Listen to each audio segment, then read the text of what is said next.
오늘 우리에게 주시는 말씀은 예레미야 애가 2장 11절에서부터 19절까지 말씀입니다. 내 눈이 눈물에 상하며 내 창자가 끊어지며 내 간이 땅에 쏟아졌으니 이는 딸 내 백성이 패망하여 어린 자녀와 젖 먹는 아이들이 성읍 길거리 기절함이로다. 그들이 성읍 길거리에서 상한 자처럼 기절하여 그의 어머니들의 품에서 혼이 떠날 때 어머니들에게 이르기를 곡식과 포도주가 어디 있느냐 하도다. 딸 예루살렘이여, 내가 무엇으로 내게 증거하며 무엇으로 내게 비유할까? 처녀 딸 시온이여, 내가 무엇으로 내게 비교하여 너를 위로할까? 너의 파괴됨이 바다같이 크니 누가 너를 고쳐줄 소냐? 내 선지자들이 내게 대하여 헛되고 어리석은 묵시를 보았으므로 내 죄악을 드러내어서 내가 사로잡힌 것을 돌이키지 못하였도다. 그들이 거짓 경고와 미혹하게 할 것만 보았도다. 모든 지나가는 자들이 다 너를 향하여 박수치며 딸 예루살렘을 향하여 비웃고 머리를 흔들며 말하기를 온전한 영광이라, 모든 세상 사람들의 기쁨이라 일컫던 성이 이 성이냐 하며, 내 모든 원수들은 너를 향하여 그들의 입을 벌리며 비웃고 이를 갈며 말하기를 우리가 그를 삼켰도다. 우리가 바라던 날이 과연 이 날이라. 우리가 얻기도 하고 보기도 하였다 하도다. 여호와께서 이미 정하신 일을 행하시고 옛날에 명령하신 말씀을 다 이루셨으며 긍휼히 여기지 아니하시고 무너뜨리사 원수가 너로 말미암아 즐거워하게 하며 내 대적자들의 뿔로 높이 들리게 하셨도다. 그들의 마음이 주를 향하여 부르짖기를 딸 시온의 성벽아, 너는 밤낮으로 눈물을 강처럼 흘릴지어다. 스스로 쉬지 말고 내 눈동자를 쉬게 하지 말지어다. 초저녁에 일어나 부르짖을지어다. 내 마음을 주의 얼굴 앞에 물 쏟듯 할지어다. 갓길 어귀에서 주려 기진한 내 어린 자녀들의 생명을 위하여 주를 향하여 손을 들지어다 하였도다. 오늘 이 시간은 주의 얼굴 앞에 라는 제목을 가지고 하나님 말씀을 증거하도록 하겠습니다. 저와 여러분이 함께 예레미야 애가의 말씀을 읽으셨는데, 예레미야의 뜻이 무엇이라고 그랬죠? 저번 주에 여호와께서 일어나실 것이다 라는 뜻을 갖고 있다고 그랬습니다. 예레미야는 자신의 이름의 뜻을 따라서 예레미야 전체적인 내용을 하나님 주시는 감동에 의해서 기술해 낸 걸 볼 수 있는데, 여호와께서 일어나신다고 하는 자신의 이름의 뜻을 따라 어떻게 풀이를 해 나가며 진행했습니까? 여호와께서 일어나사 하나님의 긍휼을 구한 하나님의 백성을 구원하실 것이다 라고 하는 메시지로 진행한 걸 보게 되어지고요. 반면에 그 하나님께 긍휼을 구하지 않고 자기의 의를 구하며 살았던 대다수의 바로 남유다 백성들은 결국에 여호와께서 일어나셔서 심판을 진행하시는 걸 보게 하실 것이다 라는 그런 내용으로 진행되어졌다는 겁니다. 그러면 그런 내용 속에 이 예레미야 애가는 어떻게 보면 예레미야의 부록과 같은 이야기를 담은 건데, 이 애가라고 하는 말이 슬픈 노래예요. 그러니까 요 5장으로 구성되어져 있는 이 이야기를 무엇으로 삼아서 여기다가 적어놨냐면 장성곡의 의미를 담아서 여기다가 적어놨다는 거예요. 이거는 누구를 향한 장성곡이냐? 하나님께 긍휼을 구하지 않고 자기의 의를 구하며 살았던 멸망하는 백성들을 향해 슬퍼하면서 고통 중에 너희가 이 멸망의 원인을 제공했다. 멸망의 원인은 너희들의 죄 때문이다. 그렇기 때문에 지금 이 순간에라도 돌아오라고 하는 측면에서 민족들을 바라다보며 그들의 고통과 괴로움을 이 마음에 머금고 글로 표현해내고 사람들에게 전달한 게 바로 예레미야 애가라는 거예요. 그래서 우리는 하나님의 그 말씀을 듣지 않고 멸망하는 이들의 참상, 또 삶의 그 멸망의 결과인 이 이야기를 보면서 여러분들과 제가 하나님의 긍휼을 구하는 자들이 되어야 되는구나. 우리가 긍휼 구하지 않으면은 이와 같은 멸망을 우리 또한 경험할 수 있겠구나라는 것을 기억하며 나가야 된다는 거예요. 성경이 오늘 우리에게 주는 교훈은 뭐예요? 이미 하나님께서 다 이루신 그 십자가의 그 사역을 통해서 그리스도로 말미암아 이루셨죠. 오늘날 성령을 통해 그리스도께서 이루신 그 모든 십자가의 사역이 여러분들에게 현재로 진행되길 위해서 이 성경이라고 하는 것을 정경화 과정을 통해 여러분들에게 전달하는 건데, 오늘 우리는 이 말씀을 접하며 성경 속에 있는 모든 경험들이 또 기쁨과 환희와 슬픔과 고통들이 여러분들에게 실제화되어지는 걸 체험해야 된다는 거예요. 그럴 때 여러분들은 멸망하지 않고 영생을 누리는 거예요. 우리가 하나님의 뜻을 꼭 거역하여서 바닥 끝까지 갔다가 다시 올라오고 또 고통과 괴로움 중에 하나님을 만나는 것도 은혜지만 성경은 오늘 주시는 이 말씀을 통해 그 길을 가보지 않는다 할지라도 우리가 나락에 떨어지지 않는다 할지라도 이 말씀을 통해 직간접으로 경험하는 이 사건을 통해 오늘 하나님의 기쁨이 되라고 얘기하고 있는 거예요. 그래서 성경은 분명 정용화된 말씀이라고 해서 로고스라고 합니다. 분명 우리가 읽을 때 딱딱하게 있는 그런 말씀이죠. 근데 이 말씀이 택한 자에게 오늘 읽을 때에 들을 때에 어떤 일이 일어나냐면 레마라고 하는 것으로 바뀌어져서 레마가 뭐냐면 지금 나에게 현실화되어지는 말씀이에요. 그러니까 현실화, 실제화 그 역사가 일어나게 되니까 성경에 죄악을 따라 살다가 하나님 주신 은혜로 돌아와 너희들은 이 길을 가지 말라고 한 솔로몬의 그런 값진 경험이 나의 경험이 되는 거예요. 헛되니 모든 것이 헛되도다. 그러니까 아직까지 기회를 구할 수 있는 청년들아, 거기서 말하는 것은 진짜 청년이 아니에요. 아직 기회를 구할 수 있는 솔로몬보다 연소한 자들을 청년들로 표현했습니다. 청년들아, 창조주를 기억해라. 그리고 너희들이 죄악을 따라 살아라. 하지만 심판이 있다는 것을 기억해라. 그러면 그 얘기는 살라는 거예요? 살지 말라는 거예요? 살지 말라는 거죠. 청년의 때의 창조주를 기억하는 것. 아직 우리의 인생의 나날에 기회가 있을 때 창조주를 알고 피조물의 위치로 내려가고 하나님을 기쁘시게 하는 종된 위치로 가는 자만이 저 영원한 천국에서 왕노릇하며 그리스도와 함께 통치하는 세계가 열려지게 될 거라는 거예요. 성경은 이 구약에 보게 되면 신약에는 그런 내용들이 뭐 여러 번 언급되지는 않지만 너희는 하나님의 거룩한 나라요, 하나님의 소유된 백성이요, 택한 족속이요, 그리고 하나님의 바로 거룩한 나라의 제사장이다. 이런 표현을 통해 오늘날 이 성경에 있는 모든 내용들, 여기 보면은 관원들의 이야기가 유독 많이 나오는데 이 성경에 있는 이 모든 내용들이 실제 이제 완성되어질 나라의 기틀을 얘기해주고 있다는 거예요.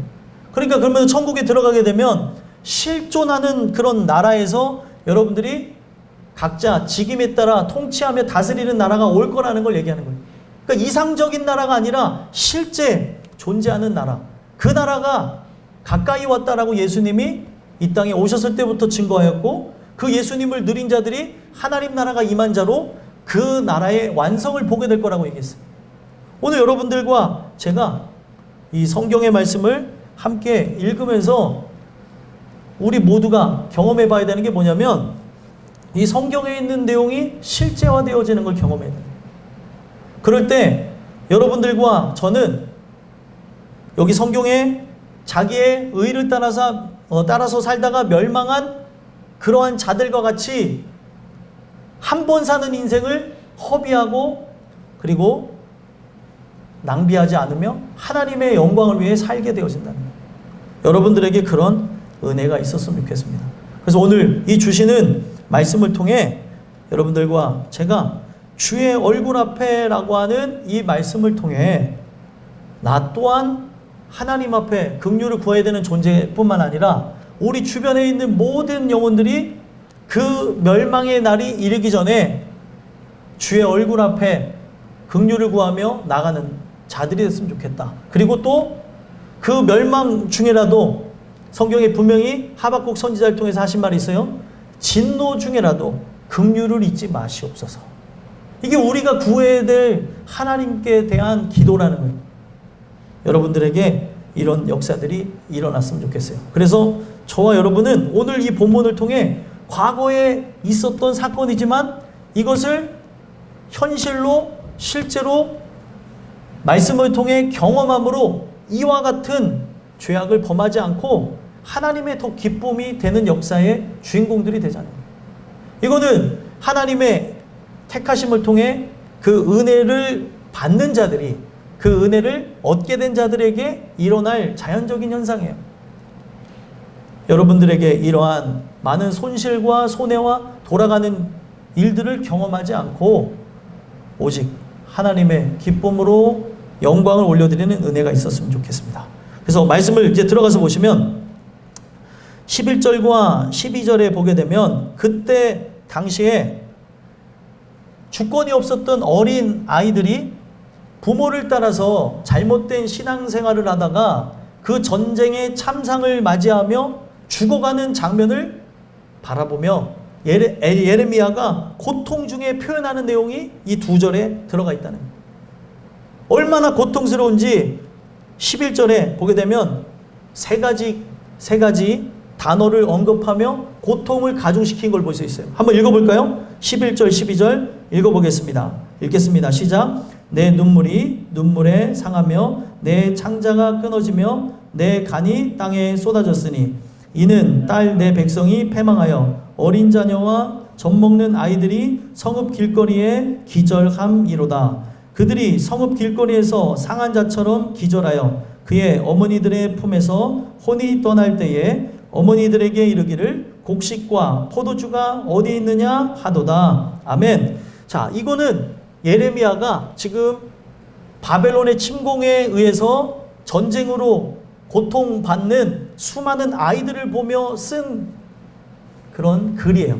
그래서 11절 먼저 보시면 아까 말씀드렸죠? 세 가지 단어를 통해서 고통과 괴로움을 표현하며 가중시킨 걸 볼 수 있어요. 그게 무엇입니까? 눈, 창자, 간을 표현을 했습니다. 이게 자기에게 붙어 있는데 이 붙어 있는 눈, 창자, 간이 어떻다고 표현을 합니까? 보니까 내 눈이 눈물에 상하며, 자, 눈이라고 하는 거는 굉장히 중요한 거예요. 사람은 눈으로 어떤 거를 볼 때 직관적인 그런 생각을 갖게 되어집니다. 그래서 이 눈이라는 게 히브리어로 아인이라고 하는데 이 아인이라고 하는 단어의 뜻을 보니까 어떤 거를 보고 표현하고 생각하고 그리고 그것을 봄으로 만족하기도 하는 걸 보게 되어진다는 거예요. 그래서 이걸 통해서 우리가 함께 봐야 되는 게 무엇이냐면 다른 게 아니라 오늘날 많은 사람들은 자기가 눈으로 본 대로 생각하고 판단하는 그런 존재라는 거예요.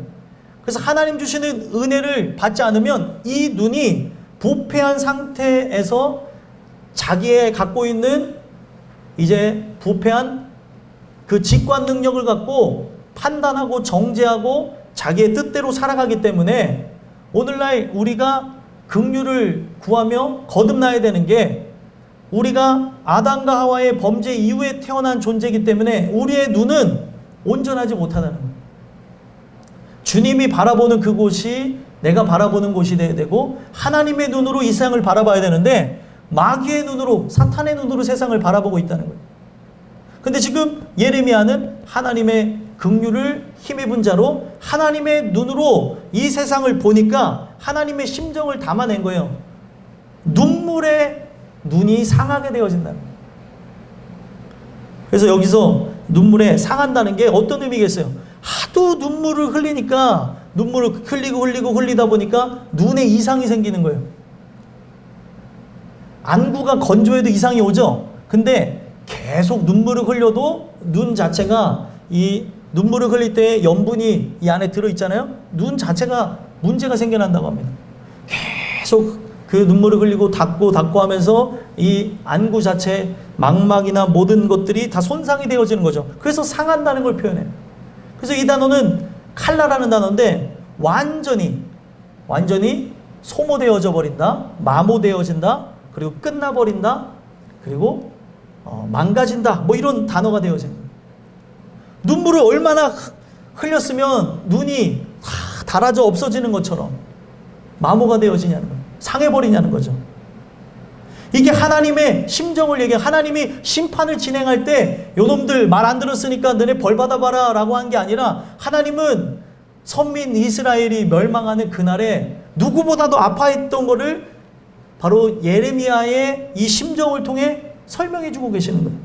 그리고 내 창자가 끊어지며, 이 끊어진다고 하는 단어가 오역인데 끌어오른다는 단어예요.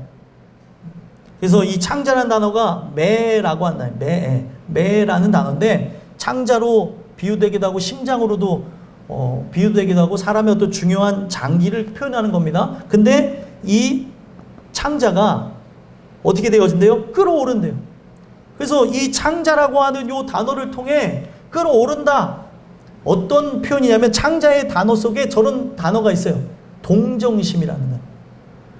그들을 향해 동정심이 막 타오르는 거예요. 너무 불쌍한 거예요. 왜요? 그 아이들이 부모들의 잘못된 선택에 따라서 주권이 없기에 그들이 하나님께 제사하지 않고 예배하지 않고 자기의 멋대로 사랑하고 또 형식화되어진 제사를 일삼으며 그것을 보고 듣고 배운 것을 따라 그들 또한 죽음으로 나갔기 때문에 그 죽음으로 나가는 그 이스라엘, 그 예루살렘에 죽어가는 아이들을 보면서 이 창자가 녹아내리는 것 같다는 거예요. 부글부글 끓어오르다 못해 녹아내리는 걸 표현하고 있어요. 이게 예레미야의 심정이자 하나님의 심정을 얘기하는 거예요. 또 뭐라고 표현합니까? 내 간이 땅에 쏟아졌으니. 간이라고 하는 단어가 카베드인데 이걸 표현할 때 그 옛날 이스라엘 사람들이 생각할 때 모든 장기 중에 가장 무거운 거를 간이라고 생각을 했다고 합니다. 그래서 이 간이라는 단어가 무겁다라는 단어를 썼어요. 카베드가 무겁다는 단어예요.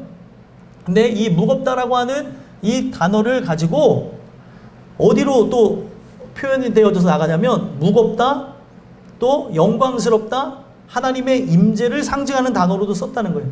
근데 고의적으로 그 간이, 인간의 신체에 붙어있는 간이 땅에 쏟아졌다고 하는 이 표현은 어떤 표현이겠어요? 하나님의 뜻을 의지하지 않고 나갔기 때문에 하나님의 영광이 바닥을 향해 그냥 떨어져 있었고, 분명 하나님의 임재는 인간이 형용할 수 없는 그 무거운 것이라고 표현을 하는데, 이거를 너무 신비적인 측면에서 사람들이 다가가다 보니까 하나님이 임재할 때 실제로 무겁다고 그렇게 표현하는 이상주의자들이 있습니다. 그런 내용이 아니라 하나님이 실제로 보이진 않지만 우리의 삶에 그렇게 임재하신다, 영광스럽게 온다라고 하는 그런 표현에서 나온 거라는 거예요. 근데 그런 자들이 하나님의 뜻을 거역하며 나가니까 받는 게 무엇이냐?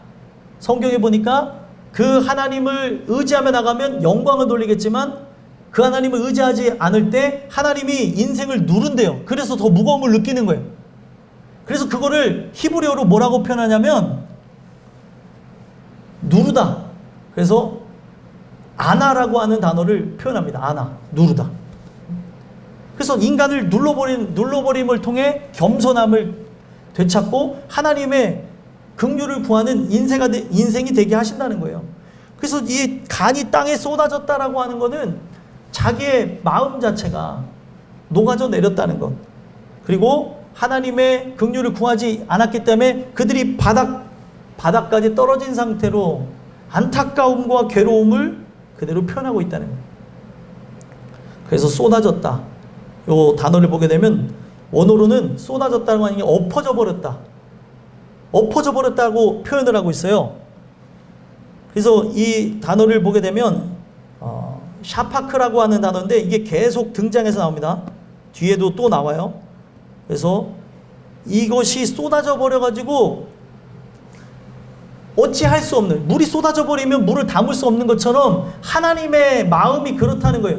심판을 진행하는데 이 심판을 진행하는 그 하나님이 이거를 다시 주워 담을 수 없는 것처럼 고통을 느끼는 것을 예레미야의 이 심정을 통해서 표현해 내셨다는 거죠. 어떻게 이렇게까지 표현하는가? 눈, 창자, 간을 가지고 상하며 끓어오르며 쏟아졌다, 엎어져 버렸다 라고 표현하는 이유가 무엇인가 하고 봤더니 11절 중반부터 후반을 보시면 딸 내 백성이 패망하여 어린 자녀와 젖 먹는 아이들이 서급 길거리에서 기절했다. 자, 왜 기절할 것 같아요? 아이들이. 기절하는 이유 자체는 먹지 못해서 기절해버리는 거예요.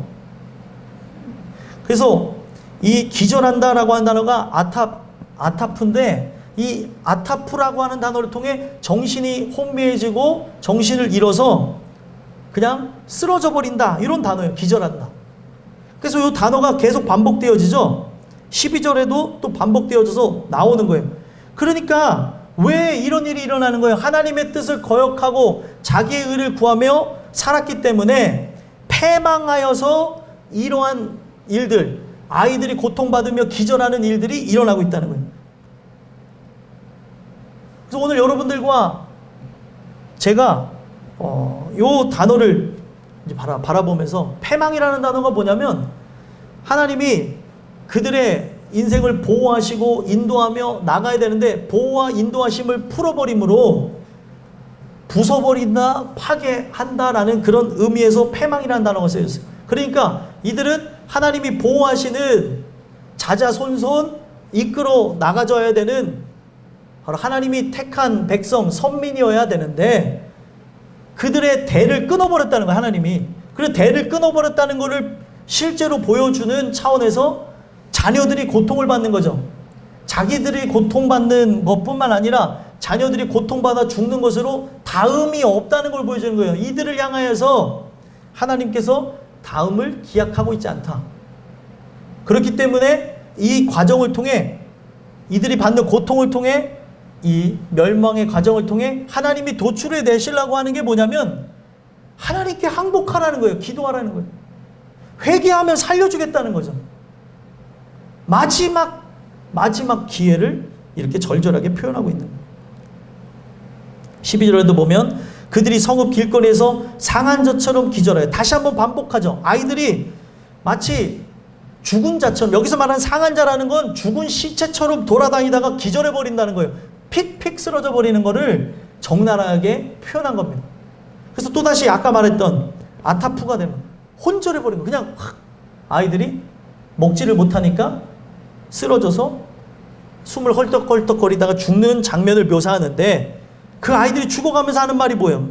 그의 어머니들의 품에서 혼이 떠날 때에, 혼이 떠난다는 건 뭐예요? 호흡이 끊어진다는 거예요. 죽는다는 거예요. 죽을 때에 마지막 한마디라고 죽는데 어머니들에게 어떤 말을 하고 죽는데요? 곡식과 포도주가 어디 있습니까? 오늘날로 얘기하면 먹을 것과 마실 게 어디 있습니까? 하면서 죽는다는 거예요. 이거를 적나라하게 표현한 게 무엇이냐면, 왜 그들의 입에서 이러한 소리를 듣게 하셨냐면 이게 바로 너의 죄의 결과라는 걸 보여주는 거예요. 너가 주권이 없는 저들을 데리고 하나님을 경외하지 않고 우상을 숭배하며 하나님의 마음을 아프게 하고 너희가 주인 되어서 살은 결과라는 것을 저들의 입을 통해서 듣게 하는 거죠. 먹을 것과 입을 것, 그리고 마실 것을 하나님께서 주관하고 가시는데, 그리고 전쟁과 생사화복을 주관하시는데 지금 이런 모든 것들이 걸려갖고 이들은 절망 상태에 들어갔다는 거예요. 이런 이유가, 이러한 일들에 대한 것이 왜 이루어졌냐는 거예요. 바로 너의 죄다라는 것을 곡식과 포도주가 어디 있느냐라고 하는 말을 통해서 얘기하고 있다. 그래서 이러한 참상을 이제 표현해내는데 13절, 14절을 보게 되면 비교할 게 없다는 거예요. 무엇으로 이거를 비교하겠냐? 너희들이 당한 이와 같은 참혹한 이 현실을 어떤 언어로도 표현할 수 없다라고 하는 걸 얘기합니다. 이와 같은 일들을 경험한 게 다 하나님의 말씀이 아닌 죄악을 따라서 살았기 때문에 그렇다는 걸 얘기하는 거예요. 자, 13절, 14절 읽어보겠습니다. 읽겠습니다. 시작. 딸 예루살렘이여, 내가 무엇으로 내게 증거하며 무엇으로 내게 비유할까? 처녀딸 시온이여, 내가 무엇으로 내게 비교하여 너를 위로할까? 너의 파괴됨이 바다같이 크니 누가 너를 고쳐줄 소냐? 내 선지자들이 내게 대하여 헛되고 어리석은 묵시를 보았으므로 내 죄악을 드러내어서 내가 사로잡힌 것을 돌이키지 못하였도다. 그들이 거짓 경고와 미혹하게 할 것만 보았도다. 아멘. 자, 여러분들 보게 되면 요 내용 속에 예레미야의 마음만 투영된 게 아니라 예레미야가 이렇게 고통받아하는 이 마음을 통해 이 마음을 주관하시고 준 분이 누구예요? 하나님이에요. 하나님이 아파하는 게 느껴지지 않으십니까? 이걸 느껴야 되는 거예요. 하나님이 저렇게 죄악을 일삼으며 나가는 저 죄인을 보면서도 아파하시는구나. 오늘 우리의 삶 속에 필요한 거예요. 어떤 분하고 제가 카톡을 주고받는데 어떤 분이 저한테 그런 얘기를 하는 거예요. 자기는 진짜 하나님 앞에 돌아올 자격이 없다는 식으로 얘기를 하는 거예요. 왜 자기를 자꾸 이렇게 은혜의 길로 나올 수 있도록 붙잡고 용서를 해주냐는 거예요. 나는 당신을 용서하지 않으면, 당신과 함께하지 않으면 나는 가짜이기 때문에 이건 나와 하나님과의 관계 속에서 나의 의무를 진행하는 것뿐이기 때문에 나를 어떻게 고마워하거나 이럴 필요가 없다는 것을 이야기를 이렇게 들었던 적이 있어요. 그러면서 얘기하는 게 뭐냐면 어떻게 그렇게 하냐? 어떻게 하겠어요? 인간이 하는 게 아니라 바로 하나님이 그런 마음을 주니까, 하나님이 그 영혼을 향해 포기하지를 않으시니까, 하나님 포기하지 않는데 어떻게 인간이 하나님과 함께 그 은혜를 받으며 하나님과 동행하며 산다고 하면서 포기를 하겠냐는 거예요. 포기할 수가 없어가지고 그런 얘기를 했더니 자기를 포기해달라는 식이에요. 자기는 자기 길을 걸어가고 자기는 이렇게 살다가 죄를 받고 지옥에 갈 테니까 포기해달라는 그런 메시지를 주면서 저한테 2차, 3차의 마음에 고통을 주시는 분들도 있어요. 자기를 그만 좀 내버려둬라. 아니, 하나님이 포기를 하지 않는데 그 하나님이 마음을 부어주는 개체인, 이게 제 마음이 아니에요. 제 의를 드러낼 수 없는 게 하나님이 그냥 마음을 부어줘서 그렇게 하는 걸 어떻게 중단할 수 있겠냐는 거예요. 그래서 그런 안타까운 마음을 갖고 이 예레미야가 표현을 하기를 딸 예루살렘이여 처녀 딸 시온이여, 이게 바로 그 딸이라고 표현한 거는 이스라엘을 극히 사랑한다는 표현을 그렇게 하는 거예요. 하나님의 딸처럼 여기는 거죠, 예루살렘 자체를. 그리고 그 예루살렘에 대한 이상적인 표현이 바로 시온이에요. 처녀 딸 예루살렘이여 시온이여 하면서 그 안타까운 마음을 표현하는데, 여기서 반복되는 단어가 뭐예요? 13절에 보니까 반복되는 게 뭐예요? 한번 읽어보세요. 보니까 무엇이 반복됩니까? 무엇으로라는 단어가 계속 표현돼요. 그냥 한글로는 이게 무엇으로 하지만 원어로는 그냥 마라는 단어예요. 뭐로? 어떻게? 표현할 길이 뭐가 있냐는 거예요. 지금 무엇으로라는 단어를 여기다가 반복해낸 거는 지금 너가 처한 이러한 아픔, 이 상황을 비유할 만한 것, 비교할 만한 것, 그 어떤 것도 없다는 거예요. 말로 형용할 수 없다는 거예요. 이 참담함을, 그 아픔을 반복하면서 일부러 3번이나 반복한 거예요. 히브리어가 이 단어를 계속 반복할 때, 무엇으로 반복할 때 한글에서도 의미가 강조하는 의미가 될 수 있지만 히브리어에서 이것을 3번 무엇으로라고 하는 단어를 반복하게 되면 이거는 완전한 3이라고 하는 그 숫자를 통해서 이 3이 상징하고 있는 게 또 하나님의 또 완전성을 상징하거든요. 그러니까 어떤 것으로도 비교할 수 없는 최상급을 얘기하는 거예요. 너가 지금 처한 상황이 그렇다는 거예요. 비유할 수도 없고 비교하여 위로할 수도 없다. 왜 그렇대요? 너의 파괴됨이 바다같이 크니 누가 너를 고쳐줄 소냐. 너는 이렇게 파괴되어져 버렸기 때문에, 이렇게 망가져 버렸기 때문에 이거를 누가 고쳐주겠냐. 이런 얘기를 한 게 무엇이겠어요? 하나님 외에는 이 모든 것을 책임져 주시고 다시 일으킬 분이 없다는 것을 그렇게 표현하는 거예요. 얼마나 재앙의 물결이 강하면, 여러분들 쓰나미 그렇게 오시는 거 혹시 영상으로 보셨나요? 사람이 막을 수가 없어요. 달려서 피한다 할지라도 이 물에 오는 그 속도와 그 압력에 의해서 사람이 쓸려가서 다 죽습니다. 건물도 무너지는데요. 이 재앙을 그렇게 표현한 거예요. 인간이 작은 그런 물결도 막지를 못하는데, 비가 오게 되면 강물이 불어났을 때도 건너지 못하는 게 인간인데, 바닷물이 쓰나미처럼 밀려온다고 생각해 보세요. 파괴됨이 그렇게 큰데, 너희들 향한 이 재앙이 이렇게 큰데 누가 그걸 고치겠느냐? 하나님만 고칠 수 있다는 걸 얘기하는 거예요. 그럼 너희들에게 왜 이런 일이 일어났는가? 14절에 얘기하기를 선지자들이 내게 대하여 헛되고 어리석인 묵시를 보았으므로. 자, 하나님의 말씀을 의지하며 살아간 것이 아니라 잘못되어진 것을 증거하는 거짓 선지자들의 그 이야기를 그들이 받아들였다는 거예요. 헛되고 어리석은 묵시. 헛되다고 하는 게 성경으로 얘기하는 건 악 자체를 얘기하는 거고, 텅 빈, 그래서 실체가 없는 것이 헛되다는 그런 의미예요. 성경적인 의미에서 헛되다는 게.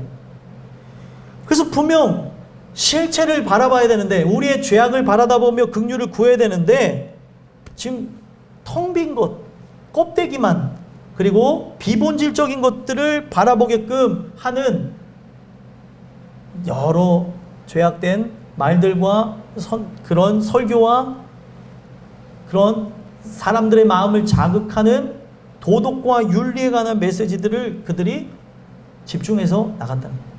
거짓 선지자는 심판의 날에 그들이 선생되어진 대가로 더 큰 벌을 받습니다.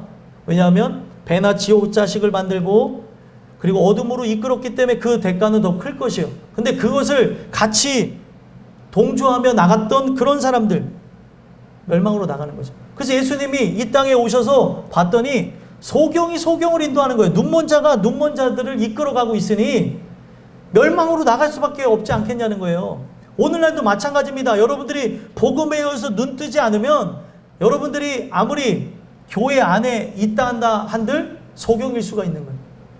복음에 의해서 여러분들이 확증을 얻고 오늘 우리의 주관자 되시는 하나님을 실제로 만나야 눈먼 자들을, 그리고 듣지 못하는 자들을, 그리고 무가치한 것들을 사랑하며 헛된 것을 구하는 자들을 이끌어갈 수 있는 거라는 거예요. 여기서 말하는 선지자들이 진짜 선지자들도 상징하고 있지만 가정의 리더, 또 사회의 리더, 직장의 리더, 또 이끌어갈 수 있는 힘이 있는 자들을 얘기하는 거예요. 그들이 그것을 봤던 거 아니냐? 그 비전을 따라간 거 아니냐? 잘못된 걸 봤대요. 무가치한 걸 봤다고 합니다. 그래서 묵시를 보았으므로, 또 14절 마지막에도 보았도다. 잘못된 거를 본 것 때문에 잘못된 말을 했을 것이고, 그죠? 그 잘못된 걸 통해 어떤 일이 일어났대요? 내 재앙을 드러내어서 내가 사로잡힌 것을 돌이키지 못하게 하였도다. 자, 하나님 말씀이 하는 게 뭐예요? 죄악을 드러내게 하는 거예요. 내 근원이 부패하였다는 것. 그렇기 때문에 머릿속에서 나오는 건 뭐예요? 하나님을 거역하고 자기의 뜻대로 살고픈 마음이 나오는 거예요. 그래서 여기서 죄악이라고 하는 게 아본이라는 단어예요. 아본. 아바라고 한 단어에서 나왔는데 구부러졌다는 거예요. 근원 자체가 구부러졌기 때문에 계속 잘못된 생각과 마음이 흘러나온다는 걸 표현하는 거예요. 그러니까 오늘 우리의 삶 속에 진짜 하나님이 우리에게 은혜를 베풀어 주지 않으면 우리는 이런 구부러진 근원을 소유하고 있기 때문에 숨을 쉬는 것 또한, 그리고 삶을 추구하는 것 또한 다 죄악된 것을 죄악된 것을 따라 살게 되어진다는 거예요. 그 죄악을 드러내야 되는데, 말씀을 통해 나의 더러움과 추악함을 드러내야 되는데 그렇지 못하도록 다른 걸 관심을 갖게 하는 거예요. 교회 들어왔더니 막 성공하는 비결에 대해서 얘기하고, 이 세상 사람들에게 사랑받는 어떤 도덕과 윤리적인 이야기를 하고, 막 옆에 사람과 인사 나누세요. 당신은 할 수 있습니다. 한번 해봅시다. 하자. 아, 여기가 무슨 어떤 장소냐는 거예요. 여기가 죄인들이 들어와서 회개하는 장소인데 세상에 사람들의 그런 관심사에 집중하여서 사람들의 이야기를 풀어내고 있다는 거예요. 하나님의 말씀의 초점은 하나님의 뜻에 맞추는 거 있습니다. 근데 이 말씀이 어디에 관심사를 두고 있어요? 오늘날 대다수의 말씀은 사람들에게 관심을 갖고 있더라는 거예요. 그래서 사도 바울은 이거를 꿰뚫어 봤기 때문에 바로 수천 년 전에 뭐라고 얘기해요? 하나님을 기쁘게 하라, 사람을 기쁘게 하라. 하나님의 말씀을 증거하는데, 복음을 증거한다고 하는데 왜 이상한 말들을 하냐는 거예요. 전도를 하려면 그리스도의 도를 증거하라는 거예요. 전도 막 집회를 가게 되면 이쁘십니다, 미인이십니다, 잘생겼습니다, 그걸로 마음을 산 다음에 교회를 끌고 오래요. 안 돼. 그렇게라도 연관성을 가지려고 하는 거를 좀 봐달라고 하는 것이 있겠지만, 여러분들 오늘 진짜 본질적인 거를 추구하며 나가야 되는데, 이런 모든 것들을 격상시키기보다는 격화시키면서 나가는 게 문제가 되어진다는 거예요. 그 죄악을 드러내지 못해서 결국에 그들은 사로잡힌 상태로 돌이키지 못해서 멸망했다. 사로잡혀 있대요. 그러면 여러분들 이게 내용이 중요한 게, 거듭나지 않으면 죄송하지만 사로잡혀 있는 상태. 이 사로잡히다고 하는 그 원어의 근원이 어떤 뜻을 갖고 있냐면 포로로 붙잡혀 있다는 거예요. 마귀의 포로가 되어진 채 살아가고 있는 거예요. 그래서 진리를 알지니 진리가 너희를 자유케 하리라, 해방시킬 거라는 거예요. 그 악한 능력으로부터 해방되어져야 되는 거잖아요. 근데 그 악한 능력에게 이렇게 포로가 되어져서 하나님이 싫어하는 가증스러운 것들을 사랑하고, 또 내 눈에, 이 눈이 어떻게 보면 창문이라고 생각해요. 그 유대인들은 이 창에 뭐를 집어넣어요? 더러운 것들을 막 집어넣는 거예요. 또 미디어나 아니면 세상의 만화나 아니면은 뭐 현란한 대중 그런 문화의 그런 음악이나 이런 썩어질 것들을 막 집어넣는 거예요. 눈과 귀에. 그러니 이게 어떤 현상인지도 모르면서 하고 있는데, 이게 뭐냐면 포로되어진 상태에서 하고 있는 행동인 거예요. 은혜를 구하지 않으면 여기서 헤어나올 수가 없는 거예요. 어떤 누구라 한다 할지라도. 돌이키지를 못하게. 하나님 주시는 그 은혜를 우리가 받아야 여기서부터 해방되게 되어지는 거죠. 여러분들 이 글이라고 하는 게 얼마나 위대한 거냐면, 이 글에는 사람의 정신, 사상이 들어가 있습니다. 그래서 어떤 사람은 이 글을 쓸 때 이런 표현을 써요. 혼을 갈아 넣었다 그러죠. 근데 이 성경은 뭘로 쓰여졌다고 얘기해요? 하나님의 감동으로 되었대요. 사람이 이거를 영혼을 갈아서 쓴 게 아니라 하나님의 감동으로 이 내용이 쓰여졌다는 거예요. 그래서 여러분들 그 글, 많은 글들이 있겠지만 기도하시는 분들을 보면 기도를 적잖아요. 그 글에 그 하나님 주시는 영감을 받으며 이 한 땀 한 땀 이것들을 적어가지고 이거를 공유하며 기도하는 거예요. 그래서 거기에 보면은 사상이 들어가 있고 정신이 들어가 있고 그가 추구했던 게 뭔지가 들어가 있다는 거예요. 그거를 읽을 때 교감을 할 수 있는 거예요. 교감을 할 수 있다. 교감. 이 글을 읽으니까 이 글이 이런 목적을 갖고 적어놨구나. 이 소설이 이런 내용이구나. 성경이 이런 내용을 적어놓은 거구나. 거기 안에 감춰져 있는 의도를 발견하는 거예요. 오늘 여러분들이 그런 거에 관심을 가져야 되는 거지, 오늘 우리가 관심 갖는 게 어떤 세상의 어떤 문물과 매체에 눈이 밝아서 계속 그것만 하다 보면 즐거울 수는 있어요. 근데 이 즐거움이 뭐예요? 포로로 붙잡혀가서 멸망으로 향해 나간다는 걸 모른 채 나의 정신과 모든 거를 다 사로잡은 상태로 돌이키지 못하게 하는 거예요. 하나님을 구하며 하나님의 은혜로 나가는데 사로잡혀 있는 거예요. 그래서 결국에 마귀가 의도하는 게 뭐예요? 돌이키지 못하게 하는 거예요. 하나님 주시는 은혜로 내가 이 가던 길이 잘못된 길입니다 하고 돌아오지를 못하게 한다는 거예요. 그게 마귀가 하는 일들이라는 거예요. 세상은 계속 목회자뿐만이 아니라 세상에 있는 모든 그런 문물과 매체들이 하는 게 뭐예요? 거짓 경고와 미혹하게 할 것만을 보여주고 있는 거예요. 나도 알게 모르게 그런 것들을 보고 듣고 체험하며 하다가 멸망으로 나가고 있다. 그래서 이러한 것들 때문에 그런 멸망이 찾아오게 되어졌다라고 얘기하면서 이 일들을 같이 이제 경험했던 그 악한 자들은 그들을 무너뜨린 존재예요. 그 악한 자들이 15절 16절에 보면 손가락질하고 비웃는 거예요. 너네 하나님의 백성 아니냐, 선민 아니냐, 근데 너희들에게 이런 일이 어떻게 일어났냐 라고 하면서 비웃는 장면이 나옵니다. 15절 16절 읽어보겠습니다.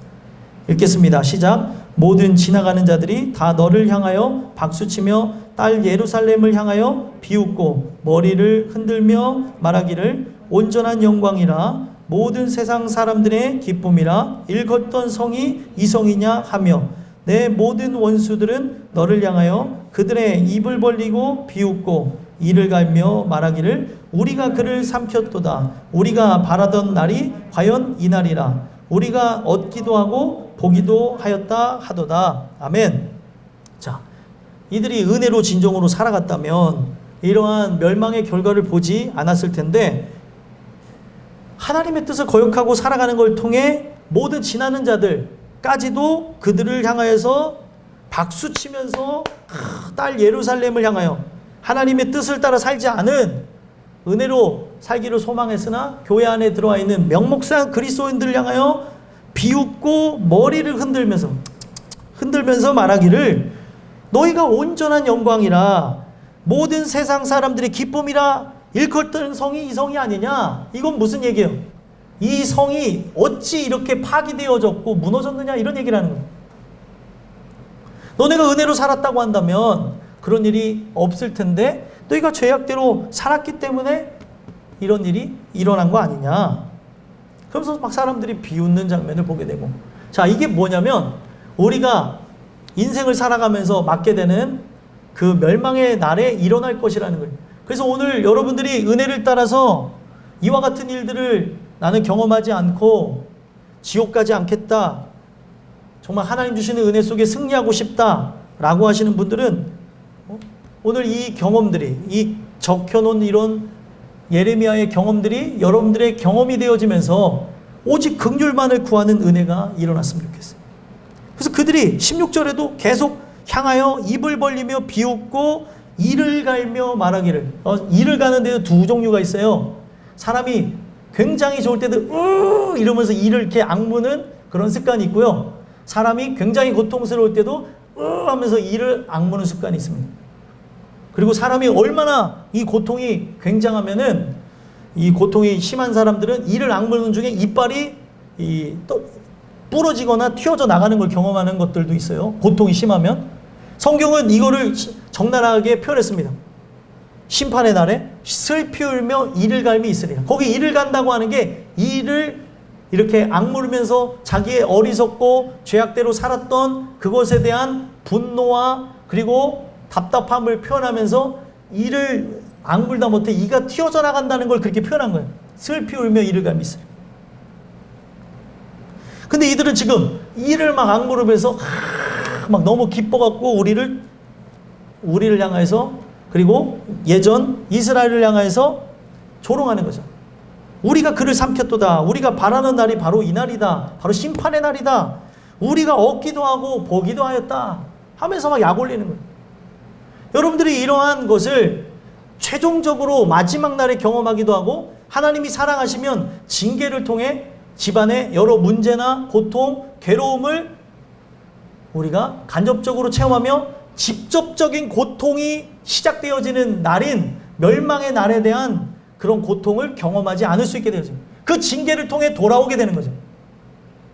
그래서 이런 모든 것을 경험할 때 예레미야는 때를 놓치지 않고 여기에 그들이 처한 이런 상황 속에 하나님의 메시지를 증거합니다. 어떤 메시지를 증거하는가 볼까요? 17절 읽어보겠습니다. 시작. 여호와께서 이미 정하신 일을 행하시고 옛날에 명령하신 말씀을 다 이루셨으며 긍휼히 여기지 아니하시고 무너뜨리사 원수가 너로 말미암아 즐거워하게 하며 내 대적자들의 뿔로 높이 들리게 하셨도다. 아멘. 이 모든 일이 그들에게 치욕스럽고 그리고 고통스럽고 괴로운스러운 그런 날로 진행되어질 때 뭐라고 얘기해요? 이미 정하신 일을 행하신 것이다.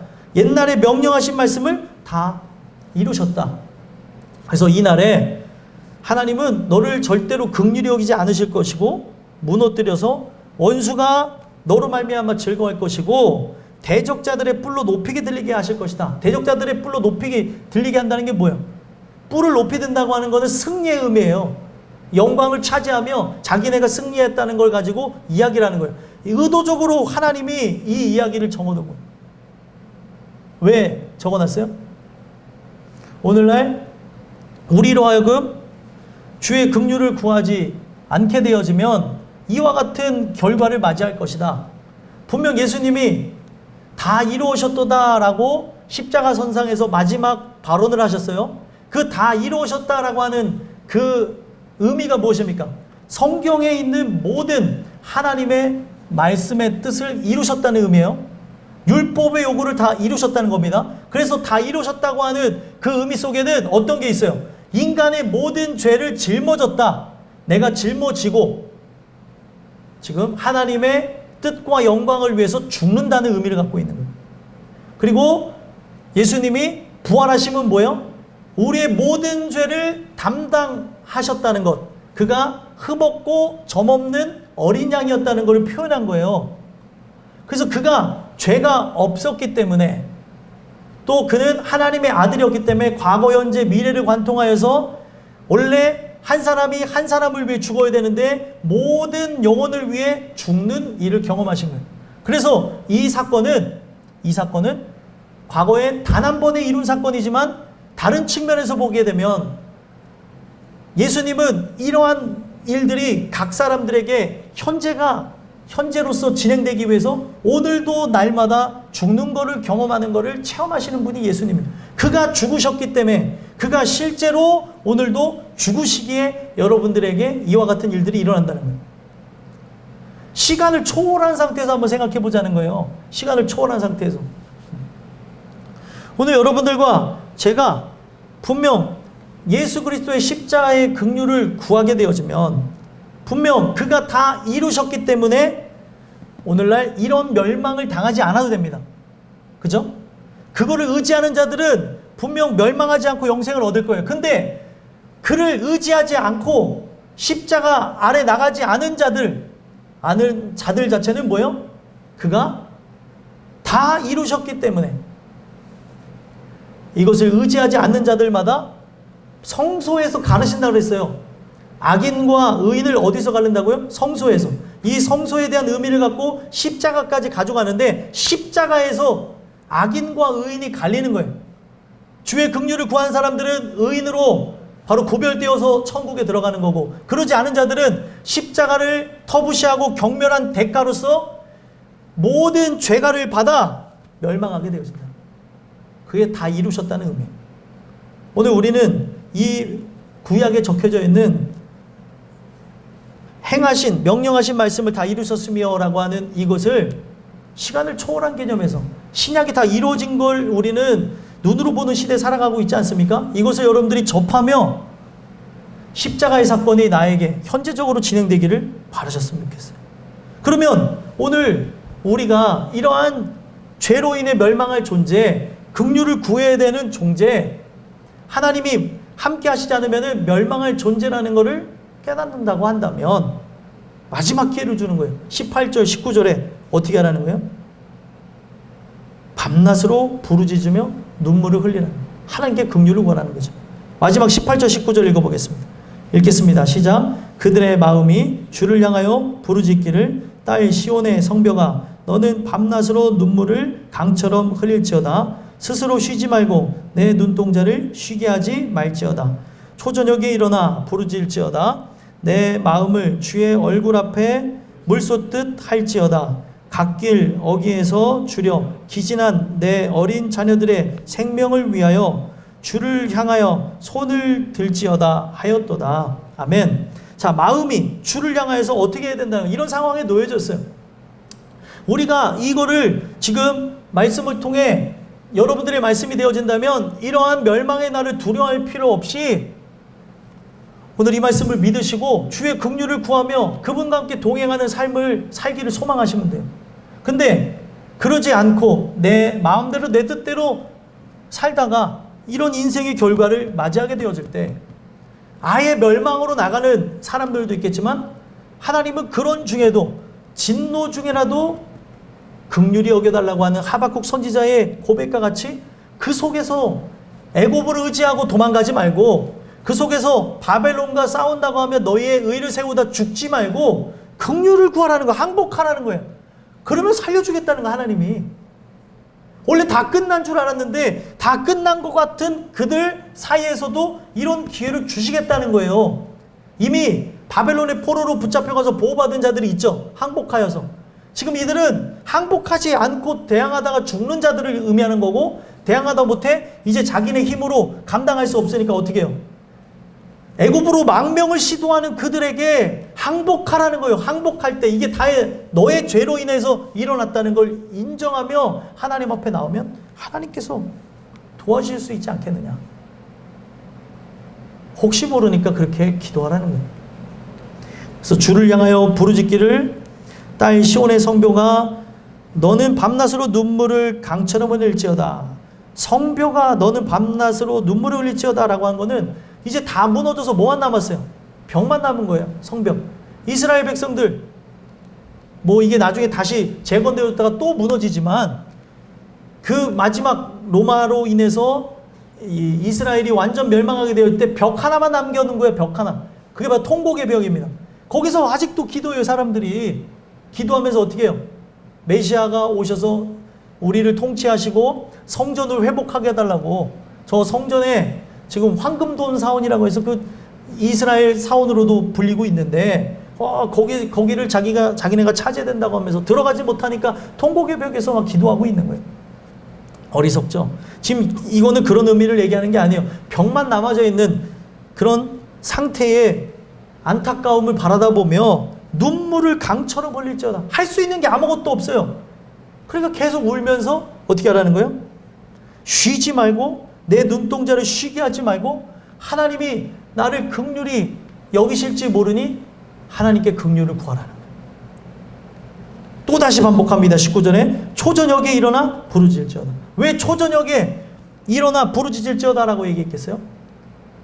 인생을 하루의 시간으로 비유하면서 이 내용을 쓰기도 하고 아직 어둠이 완전히 서리기 이전에 밤이 되게 되어지면 빛이 없는 상태를 의미하는 거잖아요. 그래서 요거는 영적인 의미가 더 강한 거예요. 너희들에게 이 빛을 아예 느낄 수 없는 그런 더 고통의 때가 다다를 수 있으니 바로 이 초저녁에 지금 이 순간 이 말씀을 듣는 이 순간에 일어나 부르짖어라. 그래서 부르짖는다는 단어가 18절에 한번 쓰이고 19절에 쓰여졌는데 의미가 달라요. 18절에서는 소리를 지르는 거예요. 절규하는 의미에서의 바로 부르짖는다는 단어가 쓰여졌다면 19절에서는 분명 절규하는 의미도 있지만 기뻐서 소리치는 내용도 담고 있는 단어입니다. 그러면 여기에서 왜 그런 두 가지 의미가 있는 단어를 썼을까요? 너가 정말 기쁘며 소리칠 수 있을 때까지 하나님께 부르짖으라는 거예요. 눈물로써. 그래서 그 다음에 나온 단어가 뭐예요? 내 마음을 주의 얼굴 앞에 물 쏟듯 할지어다. 자, 이 마음을. 눈물만 갖지 말고 이스라엘이 멸망한 이유가 뭐예요? 형식만 갖췄다는 거예요. 피비린내나는 제사를 원하는 게 아닌데 그들은 자꾸 형식으로만 하나님 앞에 다가오니까 내가 원하는 거는 피비린내나는 제사를 원하는 게 아니다. 너희네들이 지금 마당만 밟고 있다. 진짜 긍휼을 구하라는 거예요. 회개가 눈물을 흘리면서 하는 거라고 했더니 어떤 아이들이 슬픈 영화를 생각했대잖아요. 이런 얘기가 있어요. 형식만 가지고 이러면 그게 무슨 회개예요 그게. 여기서 말하는 거는 눈물과 함께 동반되어지는 게 뭐예요? 마음을 쏟아내라는 거예요. 주의 얼굴 앞에. 이제는 하나님을 연상할 수 있는 성전도 무너졌고 그 어떤 것도 바라볼 수 없을 그때에 진짜 주의 얼굴 앞에 내가 이제 하나님을 느낄 수 있는 그 어떤 것도 없지만 그 하나님의 얼굴을 구하며 내 마음을 물 쏟듯 하라는 거예요. 그래서 여기는 하나님의 얼굴, 바로 여호와의 얼굴 이렇게 쓸 수 있는데 일부러 뭐라고 썼어요? 단어를 주의 얼굴이라고 썼어요. 왜 주의 얼굴이라고 했어요? 주인이라는 단어예요. 주가. 왜 주의 얼굴이라고 했겠어요? 이들이 종인데 주인처럼 사는 거예요. 자기의 기득권을 주장하며 자기의 의를 내세우며 자기가 하나님인 채 살으니까 너희는 종이다. 바로 너의 주인 앞에, 주인 대신 하나님 앞에 너의 마음을 토하여내라. 쏟아내라. 이런 얘기를 합니다. 그래서 여러분들 여기에 쏟듯 할지어다. 여기 쏟아버린다고 하는 요 단어가 아까 11절에 간이 땅에 쏟아졌으니 라고 하는 그 단어하고 똑같은 단어예요. 오늘 하나님이 바라는 거는 뭐냐면 이미 쏟아져 없어진, 이제는 물이 쏟아져서 쓸어 담을 수 없는 지금 심판의 상황에 이르렀지만 내 마음을 쏟음으로 하나님께서 무에서 유를 창조하신 것처럼 이 하나님의 긍휼을 구하라는 거예요. 너희가 온 마음으로 주님을 찾고 구하면 그가 그 얼굴을 돌이키시리라. 성경에 나와져 있는 말씀이에요. 얼굴을 돌이키실 수 있지 않겠느냐. 내 마음을 쏟아내라. 이제 끝났다고 생각할 게 아니라 지금 다 끝난 상황이니까 내가 할 수 있는 그런 상황에서 눈물과 마음을 쏟아내라는 거죠. 그래서 그것을 통해 어떻게 하래요? 갓길 어귀에 줄여 기진한 내 어린 자녀들의 생명을 위하여 주를 향하여 손을 들지어다. 항복하라는 거예요. 항복. 항복해야 사는 거예요. 항복. 오늘 여러분들과 제가 인생의 나날 동안 여러분들이 하셔야 되는 게 하나님께 대한 항복. 당신의 종이요, 당신의 뜻에 따라 살겠습니다라는 게 여러분들의 삶 속에 이루어져야 될 일이라는 거예요. 근데 오늘날 내가 앞날을 생각할 때 하나님의 뜻이 어디 있는지, 하나님의 인도하심을 따라 살고픈 생각이 아니라 내가 하고 싶은 것, 내가 되고 싶은 것, 내가 원하고 바라는 것을 따라 살면서 하나님은 나의 파트너, 하나님은 나를 도와주는 분, 내가 해야 될 일들을 도와주는 그런 조력자로만 생각하는데 그런 게 아니에요. 우리는 하나님의 뜻을 이루는 자라는 거예요. 완전히 바뀌어져야 되는 거죠. 근데 이러한 개념이 서지 않으니까 아이들이 성장하면서도 그렇고 장년이 되어지고 그리고 노년의 가정에 이르면서 다 자기의 삶을 그렇게 설계하며 자기의 이익과 즐거움을 위한 것에 목적을 두고 설계를 하더라는 거예요. 하나님의 뜻을 이루기 위한 것에 목적을 두지를 않는다는 거예요. 거기서부터 다시 시작해야 됩니다. 우리가 무엇을 하든지 간에 먹든지 마시든지 무엇을 하든지 다 어디를 위해서요? 하나님의 영광을 위해서 해야 되는데 그게 아니라 다 자기의 이익과 만족과 즐거움을 위해서 자기의 적성을 위해서 이 적성의 끝이 하나님과 연관성이 없으면 다 쓸모가 없는 거예요. 오늘 여러분들과 제가 살아가면서 오늘 이 말씀을 통해 생각해 보셨으면 좋겠어요. 나는 주의 얼굴 앞에 나의 마음을 토하고 이 마음을 쏟아놓고 눈물을 쏟으며 주의 긍휼을 구하고 있는가 한번 돌아보셨으면 좋겠고요. 오늘도 이 주의 얼굴 앞에 나아가게 되어진 자, 바로 이 복음의 이 광채가 비추어주는 장소인 십자가 밑에 나간 자들은 분명 새롭게 되어짐을 얻을 것입니다. 그런데 그 복음의 광채가 비춰오는 십자가 밑으로 나가지 않은 자들은 결국에 주의 얼굴 앞에 자기의 마음을 쏟아내지 않았기 때문에 멸망에 나갈 수밖에 없는 거예요. 아직 항복하지 않은 거예요. 손을 들릴지어다. 이게 무슨 의미예요? 항복하라는 거예요. 오늘 여러분들의 삶의 주관자는 하나님입니다. 그 하나님이 여러분들을 인도하고 이끌어가길 원하시기 때문에 하나님, 제가 어떻게 하여야 되겠습니까? 하나님 나를 인도하시고 내가 걸어가야 될 길에 대해서 생각과 마음과 또 당신이 보여주시는 그런 길을 따라서 나갈 수 있도록 도와주세요. 기도하며 나감으로 여러분들을 통해 다 끝난 것 같고 이제는 소생할 길이 없는 것 같은 인생들이 또 여러분들이 처해져 있는 단체나 또 여러분들이 만나는 그런 관계들이 살아나는 역사가 있게 되기를 간절히 소망합니다. 기도하겠습니다.